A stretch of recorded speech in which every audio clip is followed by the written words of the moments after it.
You wake up, you check your phone, you scroll, you think about what you saw, you think about what you thought about what you saw, you think about the fact that you're thinking about thinking, layer after layer after layer, until you're so far removed from actual experience that you've forgotten what it feels like to just exist without commentary. This is the human condition, not suffering itself, but the awareness of suffering. Not the boulder, but knowing you're pushing it. Not the mountain, but seeing yourself climb it while simultaneously judging your technique, questioning your destination, and wondering if the whole thing is pointless. Camus was wrong. The struggle itself isn't enough to fill a human heart when you're conscious of the struggle every moment you're struggling. And here's what nobody wants to tell you. The reason you can't stop this loop, the reason every attempt to quiet your mind just creates more noise, the reason all the meditation and therapy and journaling hasn't fixed the fundamental problem, it's not because you're doing it wrong. It's because the thing you're using to fix the problem is the problem. Consciousness itself. Self-awareness. The ability to observe your own thoughts. That thing every philosopher and therapist has told you is the path to freedom. It might be the exact mechanism of your imprisonment. Because here's what's actually happening in your brain right now. There's a network of regions, scientists call it the default mode network, the medial prefrontal cortex, the posterior cingulate cortex, the precuneus, that activates whenever you're not focused on the external world. It's your brain's idle mode. And what does it do when it idles? It constructs narratives about you, who you are, what happened to you, what might happen to you, what that person thought when you said that thing, what you should have said instead, what you'll say next time, what it all means about your worth, your future, your identity. Right now, as you're listening to this, part of your brain is narrating the experience of listening to this. It's creating distance between you and the actual moment. You're not just hearing words. You're watching yourself hear words. You're thinking about what you think about the words. You're wondering if you agree, if this applies to you, what it says about you that you're watching a video about consciousness. The experience is already filtered through 7 layers of self-reference before it even reaches you. And this wouldn't be a problem except for one thing. People with overactive default mode networks, people who are highly self-aware, highly introspective, highly intelligent, they have significantly higher rates of depression, anxiety, rumination, and existential despair. This isn't correlation. This is mechanism. The same brain activity that makes you thoughtful makes you miserable. The same capacity for reflection that lets you create art and philosophy is the same capacity that traps you in your own head, unable to experience anything without the constant narration, the constant judgment, the constant question. What does this mean about me? So let me ask you something. When was the last time you did something without watching yourself do it? When was the last time you felt an emotion without immediately analyzing why you felt it? When was the last time you had a conversation where you were actually present instead of performing presence while simultaneously monitoring your performance? If you can't remember, you're not alone, because this is what it means to be human in the 21st century. We've become so self-aware that we've lost contact with the self we're aware of. We're so conscious that we've forgotten how to just be. And the tragedy is that every attempt to fix this, every mindfulness app, every therapy session, every spiritual practice, just adds another layer of watching, another layer of trying, another layer of consciousness, observing consciousness, observing consciousness. And I know what you're thinking right now. You're thinking, okay, so what do I do about it? How do I stop being so self-aware? How do I quiet the narrator? And that question, that very question, is the problem. Because the moment you try to become less self-aware, you've activated self-awareness. The moment you notice you're overthinking, you're thinking about thinking. The moment you try to be present, you're watching yourself try to be present.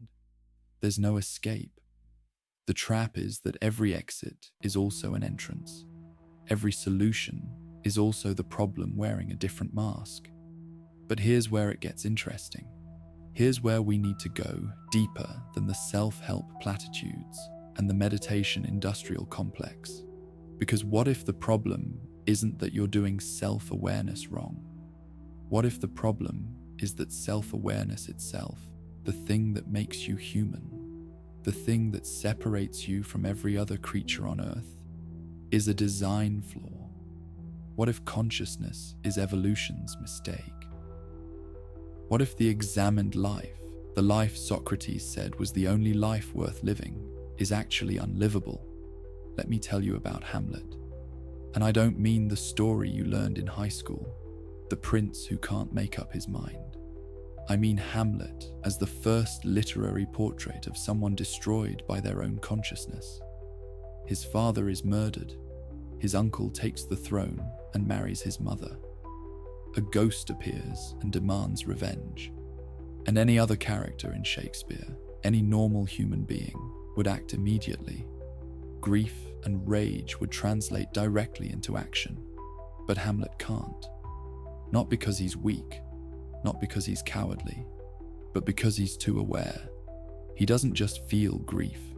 He observes himself grieving and questions whether the grief is authentic. Is he really sad, or is he performing sadness? He doesn't just want revenge. He watches himself wanting it and asks whether the wanting is justified. Is the ghost real, or is it his own guilt manifesting? Every impulse is immediately met with a layer of reflection, which creates doubt, which creates another layer of reflection, which creates paralysis. He can't act because he can't stop thinking about acting. He can't feel because he's analyzing the feeling. He can't exist because he's narrating the existence. To be or not to be, that's not a question about suicide. That's a question about the impossibility of being anything when you're constantly aware of being it. How do you be when every moment of being is observed by another part of you that's watching you be? How do you live when living requires unself-consciousness, but you can't turn off the observer? And here's what makes Hamlet so devastating, so modern, so relevant 400 years later. He represents the birth of a new kind of consciousness. The person who can't just live because they're too busy watching themselves live, can't feel because they're interrogating the feeling, can't make a decision because they're aware of making the decision, which means they're also aware of all the reasons not to make it, which means they're paralyzed by their own awareness. This is you, this is me. This is what it means to be conscious in a way that animals aren't. A dog feels fear and runs. It doesn't think, why am I afraid? What does this fear say about me? Am I being rational? Is this fear valid?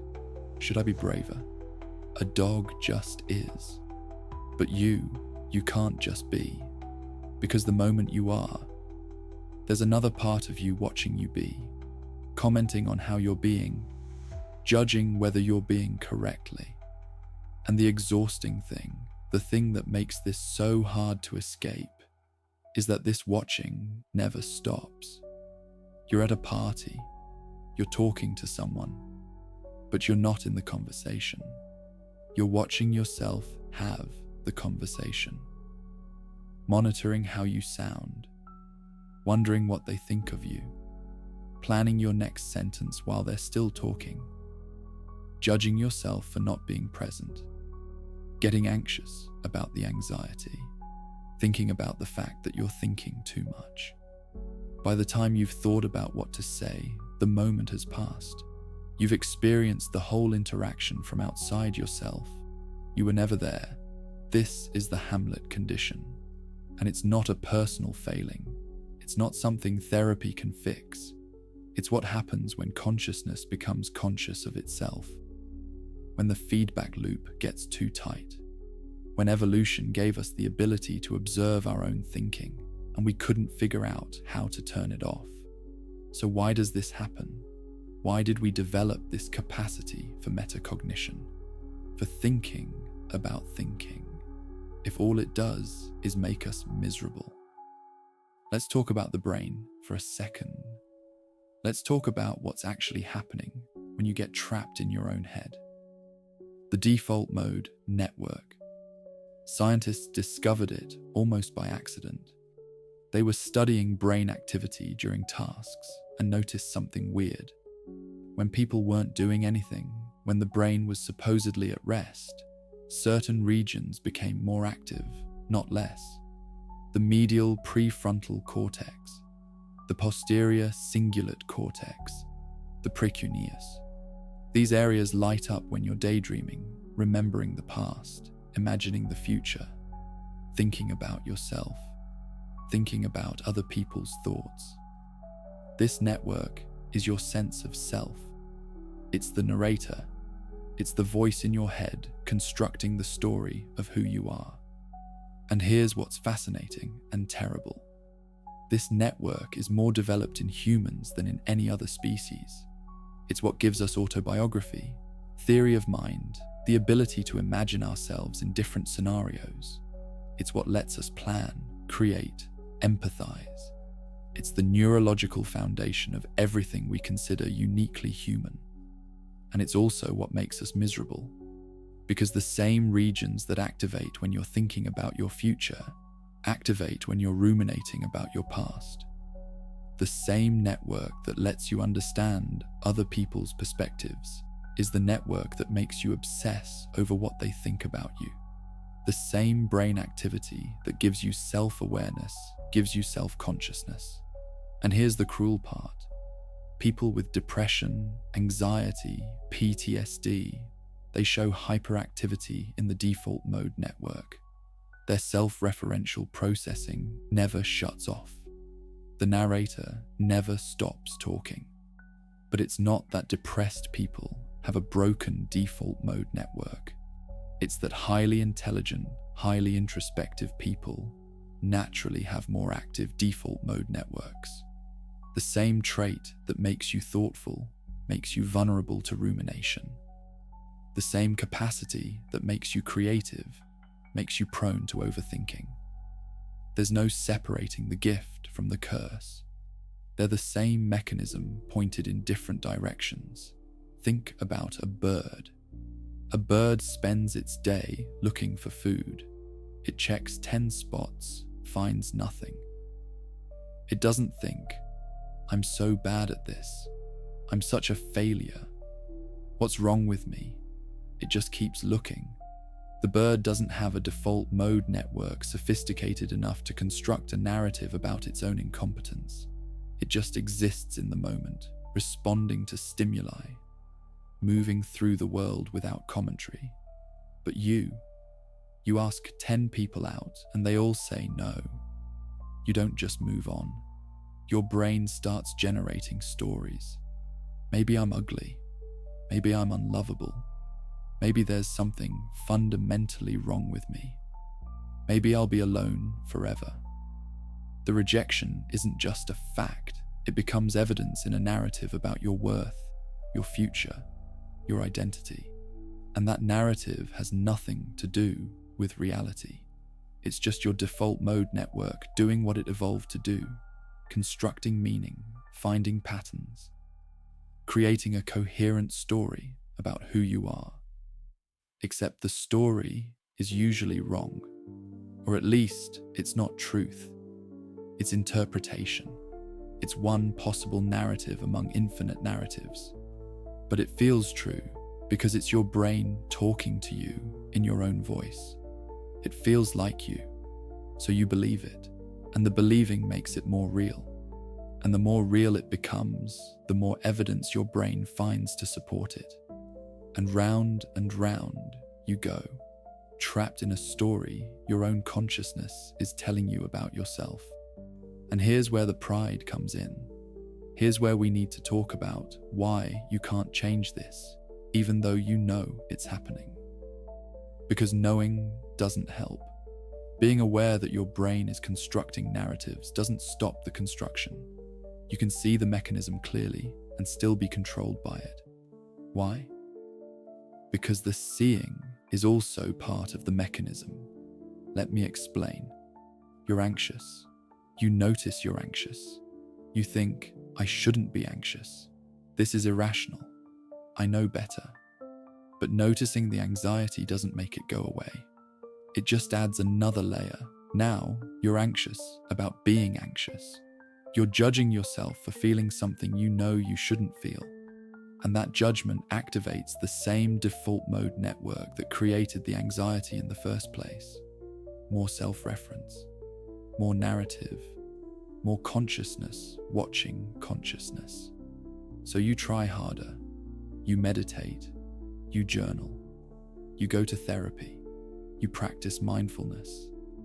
And all of these things are supposed to help you observe your thoughts without getting caught in them. Watch the anxiety pass like a cloud. Don't identify with the feeling. Just notice it and let it go. And maybe it works for a moment. Maybe you achieve some distance. But then what happens? You think, great, I'm doing it. I'm being mindful. I'm watching my thoughts. And in that moment of congratulation, you've collapsed back into the default mode network. You're thinking about yourself thinking. You're constructing a narrative about how well you're doing at not constructing narratives. This is the trap. Every attempt to escape self-awareness requires self-awareness. Every technique for quieting the mind requires the mind to implement the technique. You can't use consciousness to escape consciousness. It's like trying to see your own eyes without a mirror. The tool is also the obstacle. And most people, when they realize this, they double down.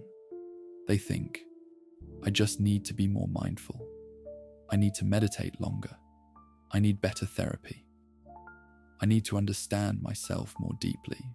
More awareness will solve the problem of too much awareness. But it won't. It never does. Because more awareness just creates more layers, more watching, more distance between you and actual experience.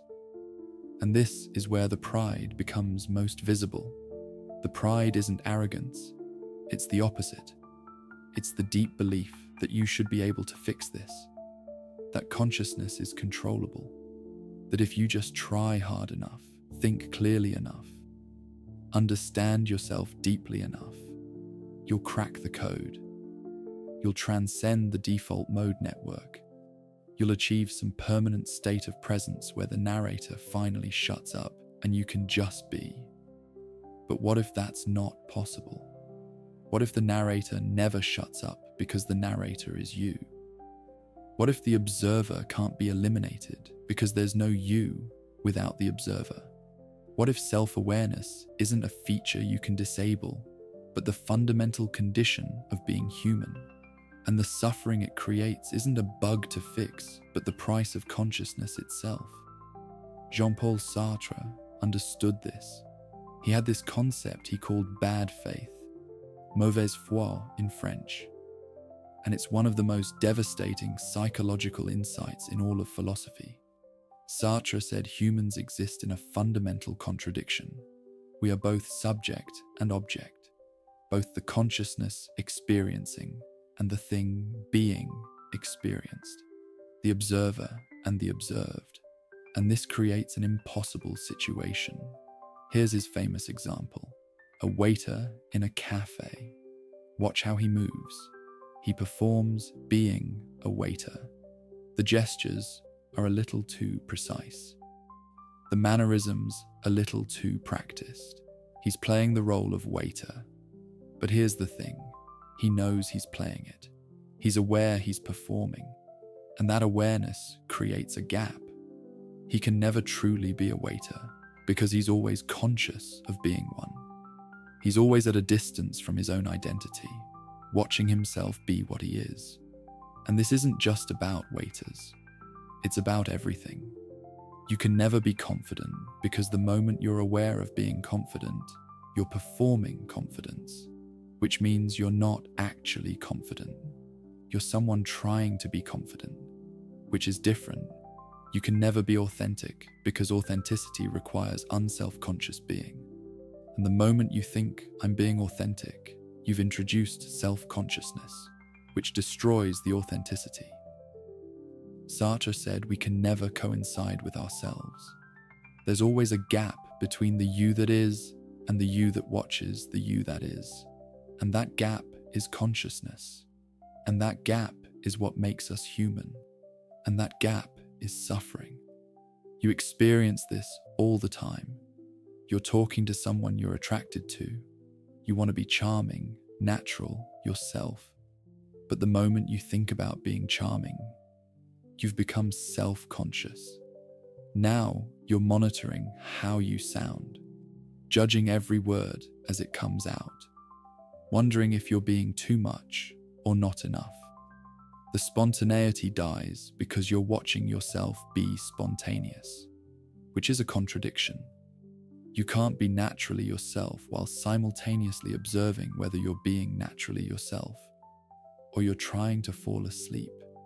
Your mind is racing. You think, I need to stop thinking.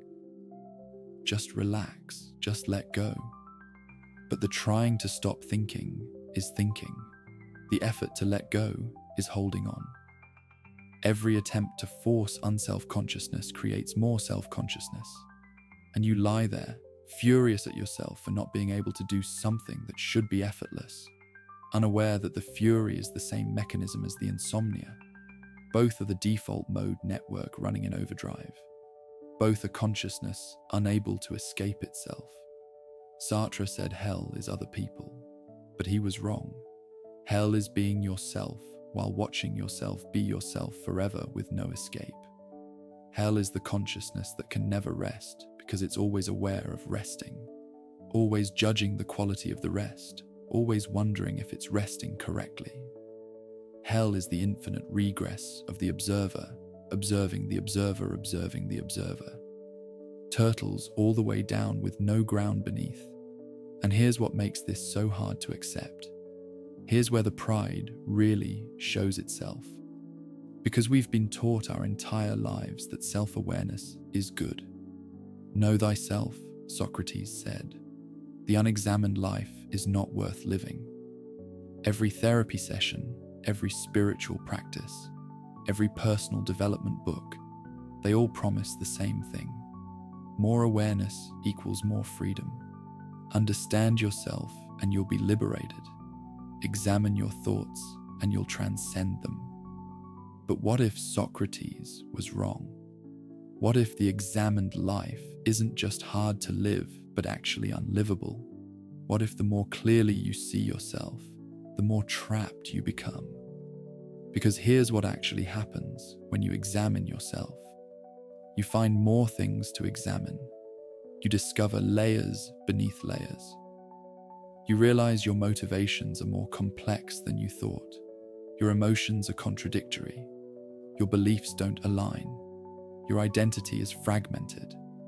And the more you look, the more fragments you find, until you're no longer a coherent self, but a collection of competing narratives, all of them constructed by the same default mode network that's trying to make sense of them.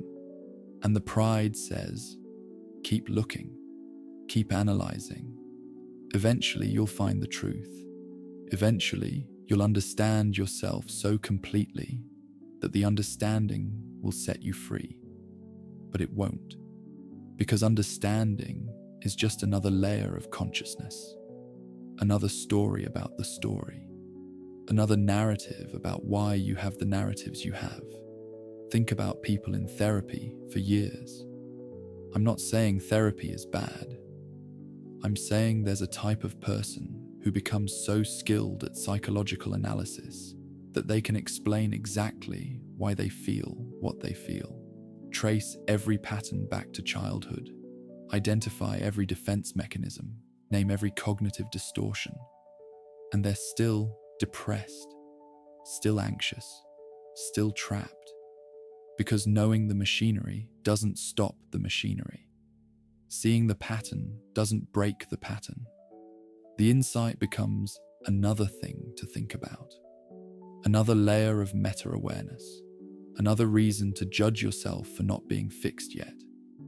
And this is where we need to talk about the ego paradox, because there's something you need to understand about how the default mode network creates suffering, and it's not what you think.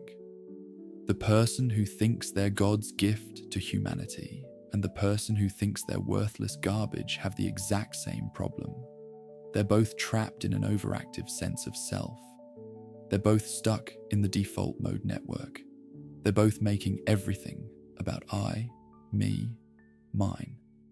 Narcissism looks like this. I'm amazing. I'm special. Everyone should recognize my brilliance.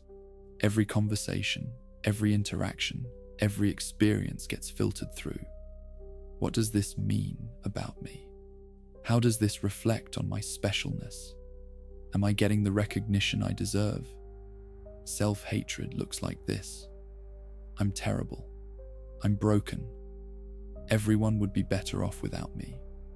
Every conversation, every interaction, every experience gets filtered through. What does this mean about me? How does this prove my worthlessness? Am I as much of a failure as I think? You see the similarity. Both are ego. Both are the mind unable to experience anything without making it self-referential. The narcissist can't see other people as full humans because everything is about whether those people are properly admiring them. The self-hater can't see other people as full humans because everything is about whether those people are judging them. Both are prisons of consciousness. Both are the default mode network locked in overdrive, constructing narratives about the self, unable to just exist without constant commentary about what existence means about me. And here's what's important to understand. The cure isn't better self-esteem. It's not replacing negative self-talk with positive self-talk, because both are still self-talk. Both are still the mind thinking about itself. The healthy person isn't the one who thinks highly of themselves. It's the one who occasionally forgets they exist, the one who can get lost in a task, a conversation, an experience without the narrator constantly chiming in with, "How am I doing? What does this say about me? Am I good enough?" Buddhism has been saying this for 2,500 years. Anatta, no self. Not that you don't exist, but that the constructed sense of continuous identity is an illusion. And the more you believe in the illusion, the more you suffer. Because the ego is a story. It's a narrative your default mode network tells about who you are. And that story is always either inflated or deflated. Always either I'm great or I'm terrible. Always some version of self-importance, whether positive or negative. And the suffering comes from taking the story seriously. From believing that the narrator is telling you truth, instead of just doing what narrators do, which is narrate. Your brain is going to construct a self-concept. That's what the default mode network does. It's going to tell you stories about who you are, what you're worth, what your life means. And all of those stories are going to be wrong because they're stories. They're simplifications. They're models, not reality. But we can't help believing them because they're told in our own voice. They feel like us, so we identify with them. We think, this is me. These thoughts are my thoughts. This identity is my identity. And that identification is the trap. Because now, you're not just experiencing thoughts. You're defending them, protecting them. building your entire sense of self around them. And when reality contradicts the story, you don't change the story, you deny reality. Because admitting the story is wrong means admitting you don't know who you are, and that's too terrifying. This is the pride I'm talking about, not ego in the sense of thinking you're great. Pride in the sense of rigidity, the inability to let the story change, the need for your self-concept to be stable, coherent, defensible. And this pride keeps you trapped because change requires admitting the current story is wrong. Growth requires death of the old identity, and your default mode network fights that death with everything it has, because its entire function is to maintain a coherent sense of self across time. Let me give you an example. You believe you're a shy person. This is part of your identity. You've told yourself this story for years. You avoid social situations because that's what shy people do. And every time you avoid a situation, you reinforce the story. See? I'm shy. I don't like parties. This is just who I am. And the story becomes so entrenched that when someone suggests you might not be naturally shy, that you might have just learned certain patterns of behavior that could change, your brain immediately resists. Why? Because changing the story means admitting you wasted years of your life believing something false about yourself. It means accepting that the identity you built, the coherent narrative you constructed, was an illusion. And that's too painful. So instead, you defend the story. You find evidence that supports it. You interpret ambiguous situations in ways that confirm it. You become attached to being shy because changing would require grieving the person you thought you were. This happens with everything. I'm not good at math. I'm bad with money. I'm not creative. I'm too anxious to do that. These aren't facts about reality. They're stories about yourself. And stories can change. But changing them requires humility. It requires admitting you were wrong. It requires letting go of the pride that says, I know who I am. I understand myself. My self-concept is accurate and stable. But what if you don't know who you are? What if the self is not a thing to discover, but a process to participate in? What if every story you tell about yourself is provisional, subject to revision, not truth, but interpretation? This is where we need to talk about what happens when the default mode network actually shuts down. Because there's a way to do it, not permanently, not through effort, but temporarily through chemistry. And what people experience when it happens tells you everything about what the problem actually is. Psychedelics, psilocybin, LSD, DMT, ketamine, chemically distinct but functionally similar, and they all do something remarkable to the brain. They decrease activity in the default mode network. They quiet the self-referential processing system. They shut down the narrator. And what do people report when this happens? Ego death, the dissolution of the boundary between self and world, the feeling that there is no observer and observed, just observation, that there is no you and the universe, just experience happening without a self experiencing it. And almost universally, people describe this as profound relief, not terror. Though terror comes too, but relief. The exhausting narration stops. The constant judgment stops. The need to maintain a coherent identity stops. You stop being a someone and become part of everything. And here's what's fascinating. This temporary shutdown of the default mode network has lasting antidepressant effects. One dose of psilocybin can reduce depression symptoms for months. Not because it gave people insight into their trauma, not because it helped them process their emotions, but because it gave them a vacation from being themselves. And the relief of that vacation was so profound that it recalibrated their relationship with their own consciousness. Studies show this consistently. People who take psychedelics in therapeutic settings report decreased rumination, decreased anxiety, decreased depression. And the mechanism isn't psychological, it's neurological. The default mode network, the source of self-referential suffering, gets temporarily turned off. And in that window, people remember what it's like to exist without the constant commentary.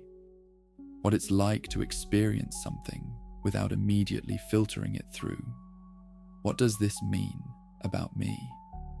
Now, I'm not telling you to take drugs. I'm telling you what the drugs reveal about the problem. The problem is not your trauma, not your childhood, not your circumstances. The problem is the self, the constructed, narrated, observed self that the default mode network maintains. And when that self temporarily disappears, suffering decreases. Not because you've solved your problems, but because you've stopped being the kind of entity that has problems. Meditation traditions have known this forever. Advanced meditators show decreased default mode network activity. The goal of meditation isn't to become more self-aware, it's to become less self-aware, to quiet the narrator, to experience without the constant mental commentary, to just be without being someone being. But here's the trap, and this is crucial. You can't try to not think about yourself without thinking about yourself. The moment you sit down to meditate with the goal of achieving no self, you've activated the self. The moment you notice you're not narrating, you've started narrating again. The moment you think, I'm present, I'm here, I'm in the moment, you've left the moment, because now you're thinking about being in the moment. This is the observer effect. In quantum mechanics, you can't measure something without changing it. The act of observation alters what's observed. The same is true for consciousness. You can't observe your thoughts without changing them. Try this right now. Think of your breathing. Notice how it immediately shifts. You're no longer breathing naturally, you're breathing consciously, which is different, which is worse. You've introduced effort into something that works better without effort. This happens with everything. The moment you try to be authentic, you're performing authenticity. The moment you try to be present, you're monitoring your presence. The moment you try to let go, you're holding on to the idea of letting go. Consciousness can't escape itself by watching itself try to escape. Every attempt just creates more layers, more meta-awareness, more consciousness, observing consciousness, observing consciousness. And this is where most people get stuck. They read about mindfulness. They understand the concept. They try to practice it. And it seems to work until they notice it's working, and the noticing kills it. So they try harder. They meditate longer. They read more books. They go on retreats. And sometimes they have experiences of genuine flow, genuine presence, genuine relief. But then what? They think, I did it. I achieved presence. And in that moment of achievement, they've collapsed back into the default mode network, back into self-reference, back into the narrator congratulating itself for temporarily quieting down. The pride here is subtle but devastating. It's the belief that consciousness is a problem you can solve through better consciousness. That self-awareness is a tool you can use to transcend self-awareness. That the mind can defeat the mind, but it can't. Every technique you learn is learned by the mind. Every practice you implement is implemented by consciousness. You can't use the thing to escape the thing. You can only rearrange the furniture in the prison cell and call it freedom. So where does that leave you? If self-awareness is the problem and you can't turn it off, if consciousness is suffering and you can't escape it, if every solution is also the problem in disguise, what do? Do you just give up? Accept that you're condemned to be trapped in your own head forever? Is there any escape at all? Let me tell you about Søren Kierkegaard, Danish philosopher, 19th century, wrote a book called The Sickness Unto Death, and it's about despair, but not despair in the casual sense, like being sad. Despair in the technical sense, the specific suffering that comes from being a self. And Kierkegaard identified 3 forms. The first form, despair of not being conscious of having a self. This is animal existence. The bird looking for food, the dog running from fear.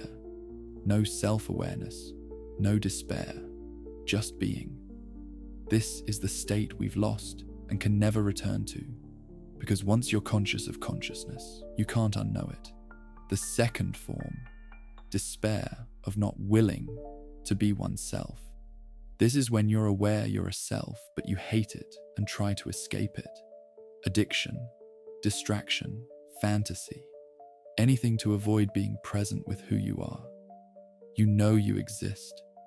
You know you're trapped being you, and you spend your entire life trying to be anywhere but here, anyone but yourself. The third form, despair of willing to be oneself. This is the most sophisticated suffering. This is the person who's done all the therapy, read all the philosophy, practiced all the techniques. They're trying to construct a perfect self, trying to become the right kind of person, trying to build an identity they can finally accept. But they can never succeed, because the self is always becoming, never being. The you trying to build yourself is also part of what needs to be built, infinite regress. The observer is also the observed. The constructor is also the construction. Kierkegaard said, despair is the sickness unto death, because you can't die from it.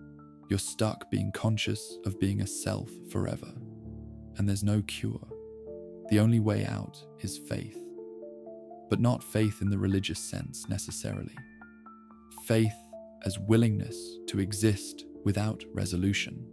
Faith as acceptance that the self is not a problem to solve, but a condition to inhabit. And this is where we come to the hard truth.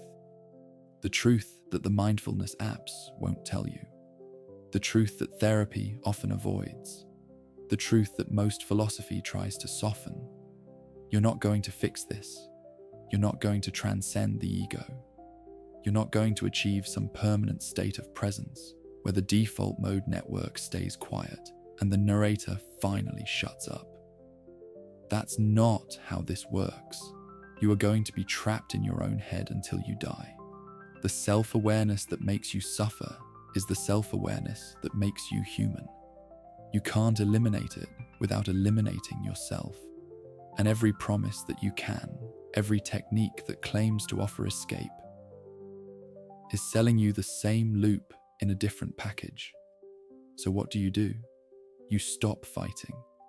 Not because fighting is bad, but because the fighting is the trap.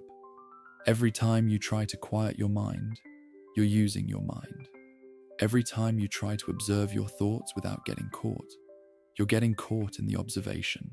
Every time you try to be less self-aware, you're being self-aware of your attempt to be less self-aware. The only way out is to stop looking for a way out. Not as a technique, not as a strategy, but as recognition. You can't fix consciousness with consciousness. You can't escape the default mode network by using the default mode network. The game is rigged. The house always wins. The observer can never observe the observer, because the moment you try, that becomes a new observer to observe. And once you see this clearly, once you really understand that there is no solution, something strange happens. Not peace, not enlightenment, not the end of suffering, but a shift, a subtle change in your relationship with the narrator. You stop believing it so completely. You stop identifying with every thought it produces. You start to recognize it for what it is, a biological process, neurons firing, the brain doing what brains do, not truth, not you, just commentary. And commentary doesn't need to be believed. It doesn't need to be fought. It doesn't need to be fixed. It can just be observed without the meta-observation, without the judgment about the observation, without the attempt to make the observation into something useful. Just, oh, there's the narrator again, telling me I'm worthless, telling me I'm great, telling me what everything means. And none of it is true. It's just the default mode network doing its job. This is different from mindfulness in a crucial way. Mindfulness says, observe your thoughts without judgment.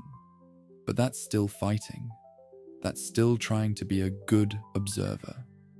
This is, the observation is also just more thoughts.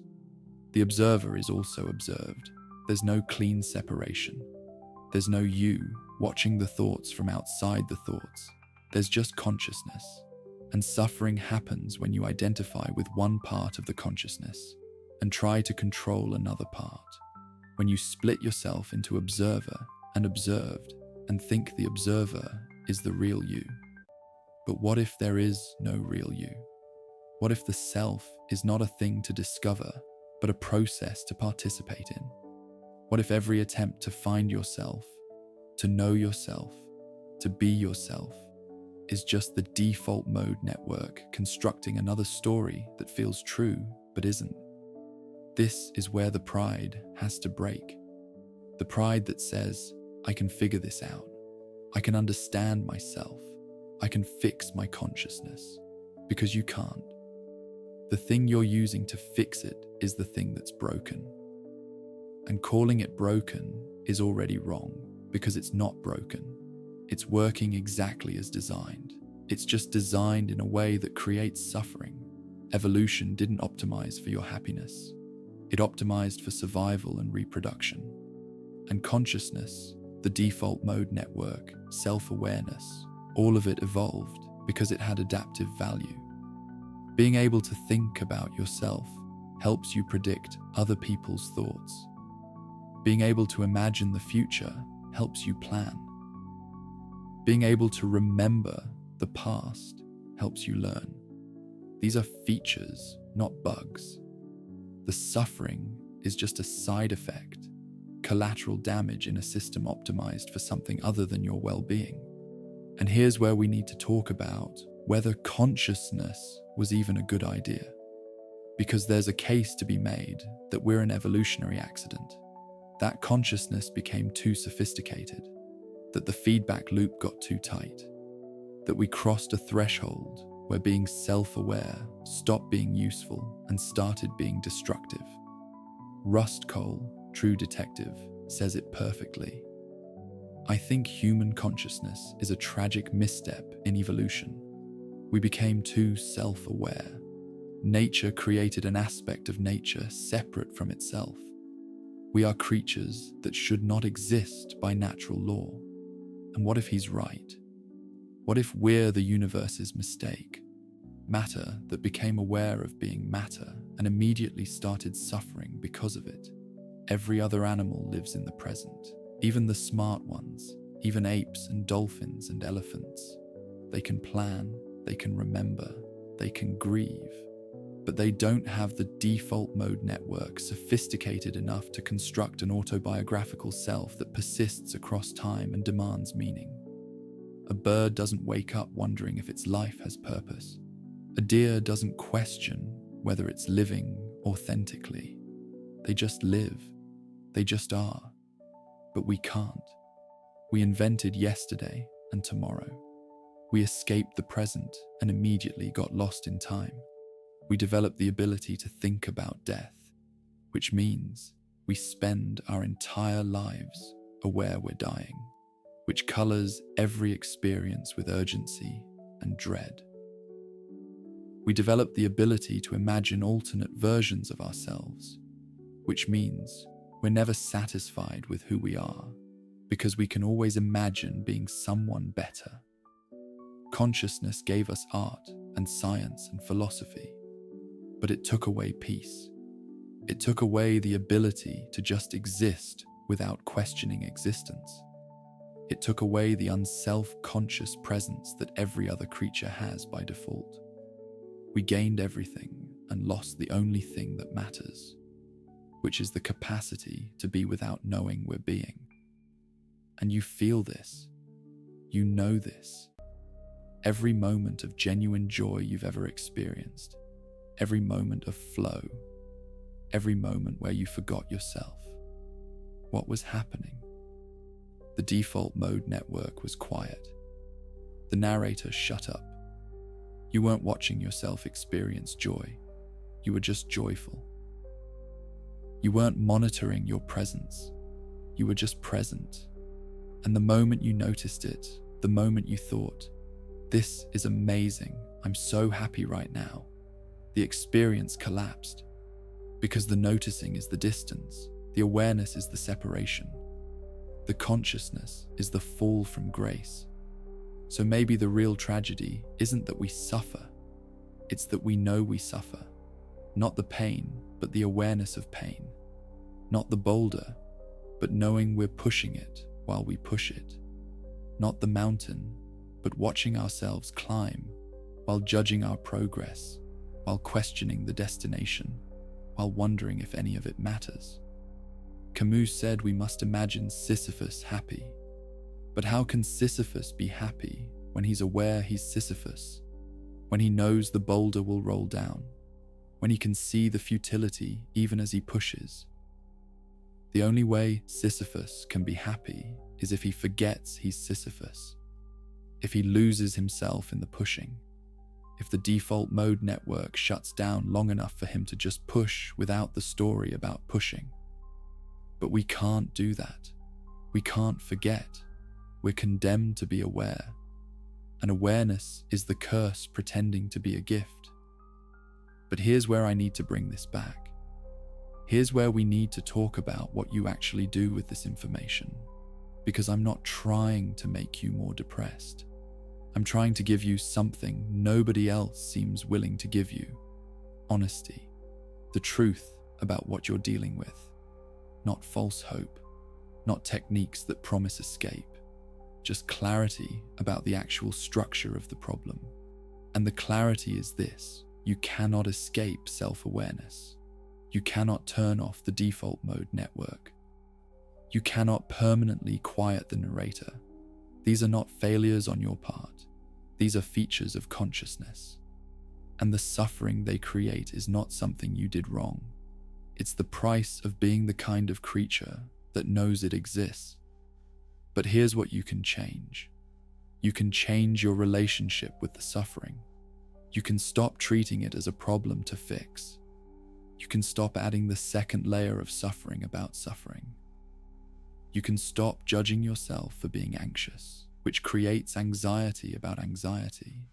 You can stop hating yourself for overthinking, which is just more thinking.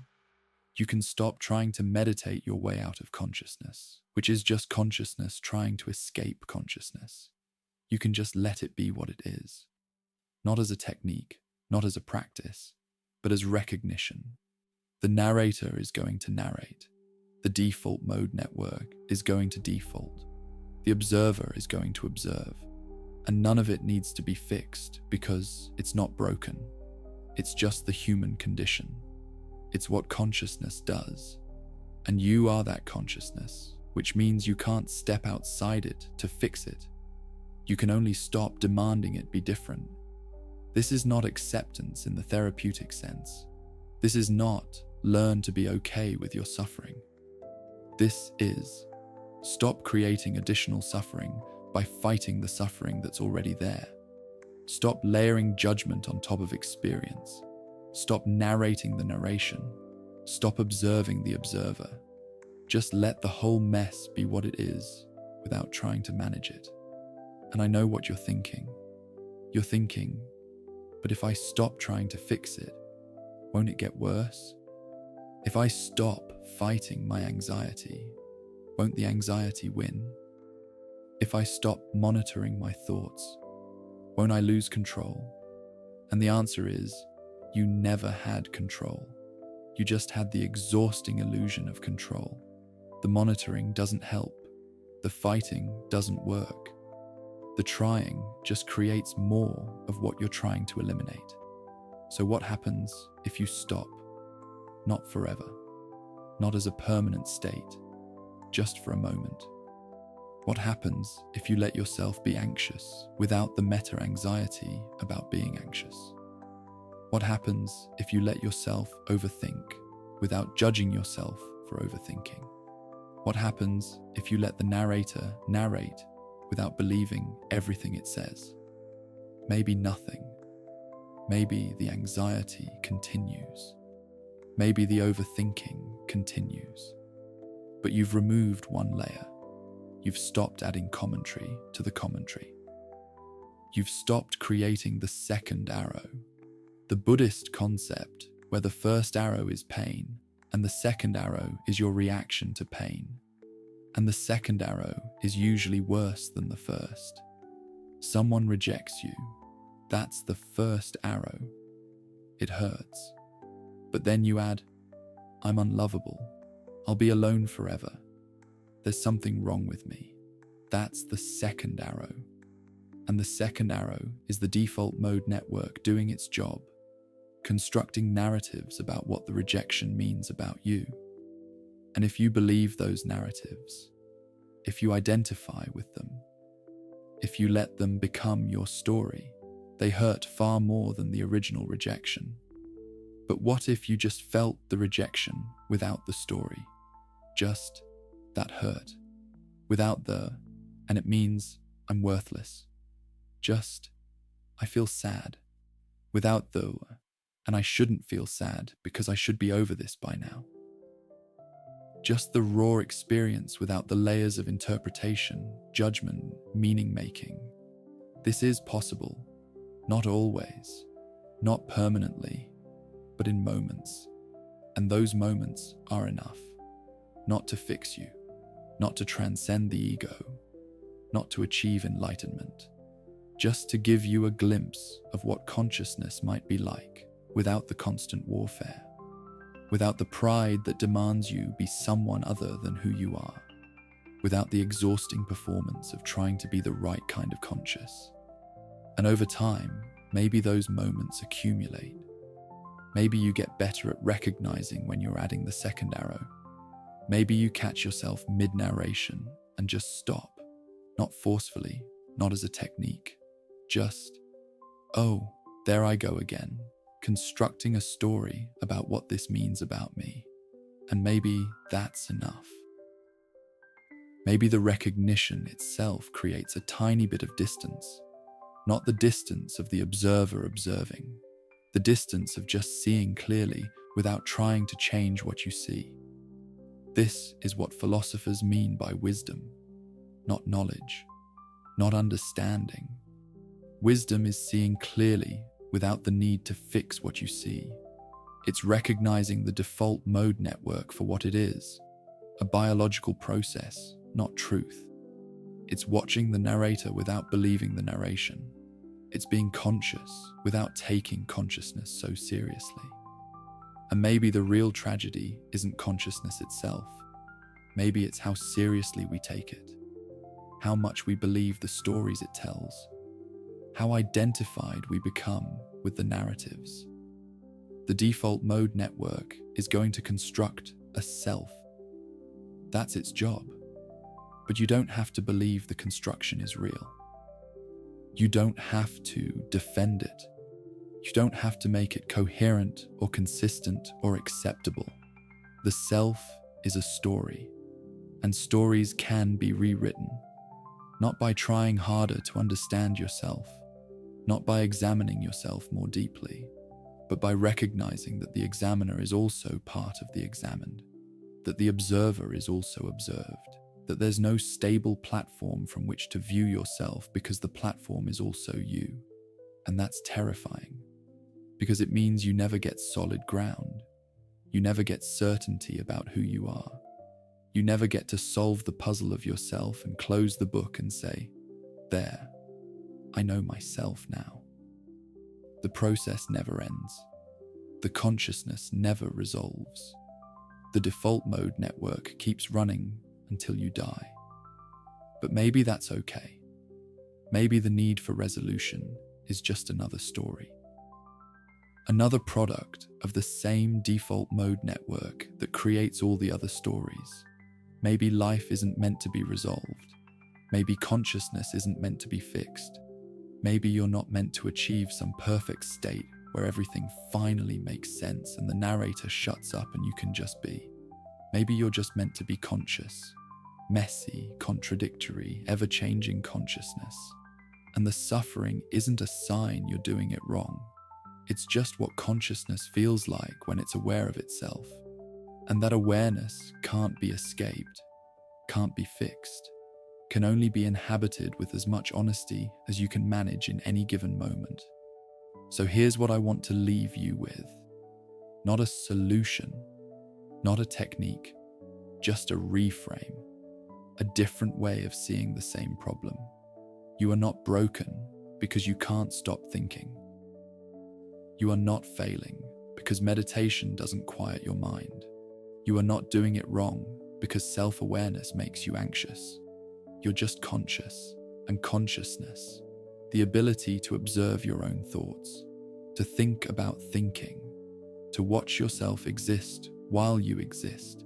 This is the human condition. It's not a bug to fix. It's the feature. It's what makes you human. And yes, it creates suffering.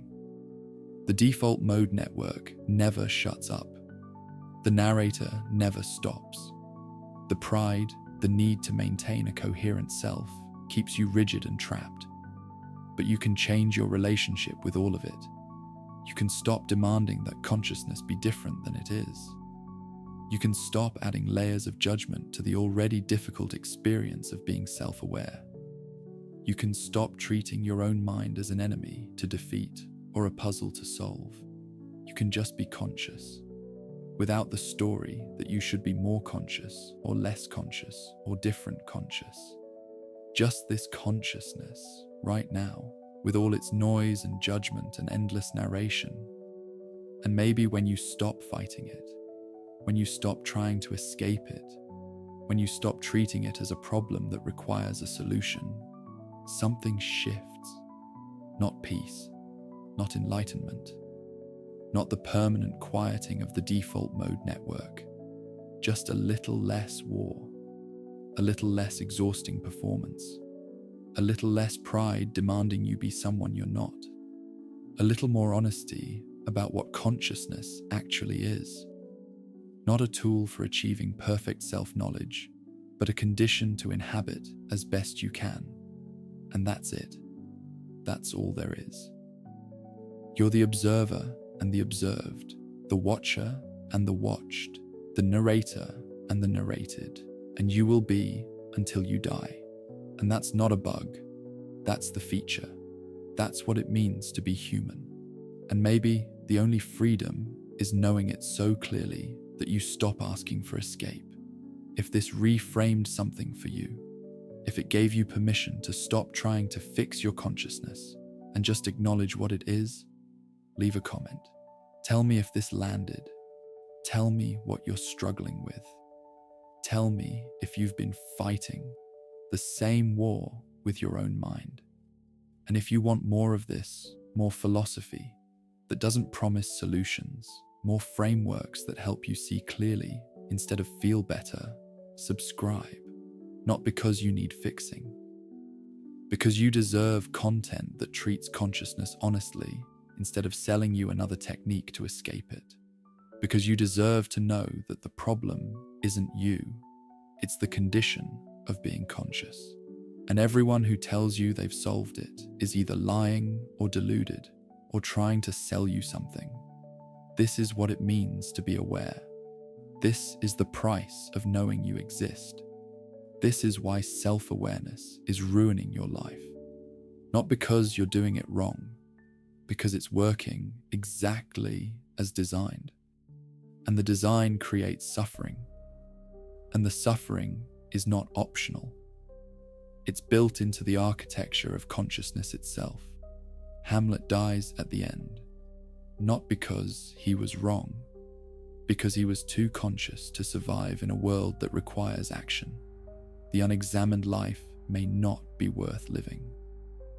But the examined life might not be livable, and somehow we have to exist in that contradiction, aware that we're aware, conscious of consciousness, trapped in the only prison that has no walls, because the prison is the prisoner, is the watching of the prisoner by the prisoner. And maybe that's hell, or maybe that's just being human. And maybe the only wisdom is knowing the difference doesn't matter, because you're stuck with it either way. So stop fighting, stop trying, stop adding layers to what's already here. Just be conscious, badly, messily, imperfectly, with full knowledge that you'll never do it right, because there is no right. There's just this, right now. The narrator narrating, the observer observing, the consciousness aware of being conscious. And that's enough. Not because it's good enough, but because it's all there is. That's the truth nobody wants to tell you. But now you know.